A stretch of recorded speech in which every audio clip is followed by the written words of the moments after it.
offset the small increase in the national median house price. Question number 4, the Honourable David Parker. Thank you, Mr. Speaker. My question is to the Minister of Finance. Does he stand by his statement regarding Australia that, quotes, "It has been a bit of a safety valve for jobs for people who can't find jobs here"? If so, what advice, if any, has he received on the effects of immigration on the level of unemployment in New Zealand? The Honourable Bill English. Mr. Speaker, yes, I do stand by that statement. It's become, I think, commonplace to understand Australia and New Zealand as pretty much one labour market. In fact, there's empirical evidence that shows that if wages rise in Western Australia, New Zealanders are more likely to respond to that than Australians living in Sydney or Melbourne. In response to the second part of the question, I've seen a number of reports on immigration and on unemployment, although none specifically on the issue the member raises. Treasury advises that immigration trends, among many other factors, are taken into account in forecast updates, and those forecast updates, of course, include forecasts of the rate of unemployment. The Honourable David Parker. Does he accept that if it was not for the level of migration to Australia, the number of people unemployed in New Zealand would be higher? The Honourable Bill English. Well, Mr. Speaker, not necessarily. The Honourable David Parker. Is the reason he hasn't requested any advice on the effect of immigration to Australia on suppressing New Zealand's unemployment is that it would make his government's record on jobs look even worse?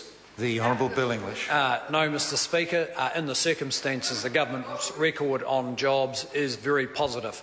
160,000 more New Zealanders have jobs now, despite than 4 years ago, despite one of the longer economic recessions in a generation, and that is a tribute to the many workplaces where people reduce their hours to keep their jobs, where staff and management have worked together to ensure that those businesses can survive through tough times. The government makes a contribution, but the credit for job growth in New Zealand goes to the management and the workers of our businesses. The Honourable David Parker. Did he promise at the election that under his government an additional 170,000 additional full-time jobs will be created during this 3-year term of office? The Honourable Bill English. Mr. Speaker, I think that that number of 170,000 may come from the initial budget forecast for 2009, perhaps. 2000, I can't remember the year exactly. What we are pleased about is that despite the fact that the economy turned out to be much different than was expected through 2008, we have nevertheless had job growth. That's partly to do with government continuing to invest in large-scale infrastructure projects, in maintaining public spending and public services, and partly to do with the resilience and adaptability of our workplaces. The Honourable David Parker.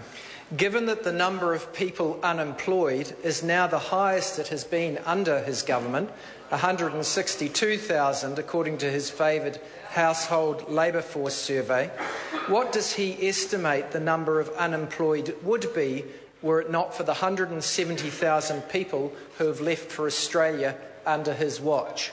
The Honourable Bill English. Well, Mr. Speaker, I haven't done that calculation and don't intend to. It's because it's hypothetical.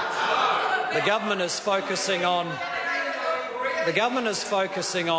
the one decision that creates jobs, and that's the decision of a business to hire somebody. And we are doing everything we can to make it easier for New Zealand businesses to make the decision to hire someone. The opposition are doing everything they can to stop businesses doing anything. Question number 5, Melissa Lee. Mr. Speaker, my question is to the Minister for Social Development.